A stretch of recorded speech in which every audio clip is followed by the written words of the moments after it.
Sebanyak 393 jamaah embarkasi Aceh diterbangkan ke Arab Saudi melalui Bandara Internasional Sultan Iskandar Muda, Kabupaten Aceh Besar pada Rabu, Juni dini hari.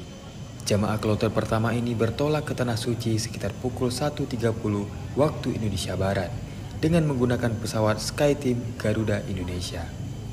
Jamaah kloter pertama yang diberangkatkan ini terdiri dari jamaah asal kota Banda Aceh sebanyak 187 orang, jamaah asal kota Sabang 19 orang, jamaah asal Kabupaten Aceh Besar 70 orang, jamaah asal Kabupaten Pidi Jaya sebanyak 54 orang, dan jamaah asal Kabupaten Aceh Utara 57 orang.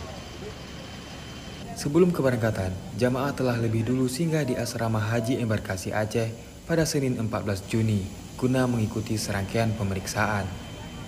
Jamaah juga dilakukan pengecekan hasil negatif pemeriksaan sampel swab PCR untuk mendeteksi COVID-19.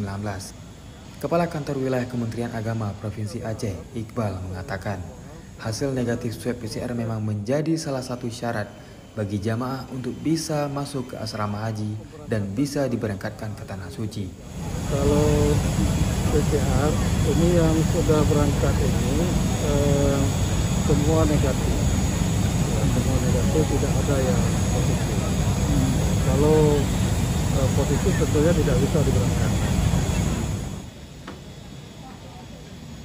Dari Banda Aceh, Kalisuri, Kantor Berita Antara, mewartakan.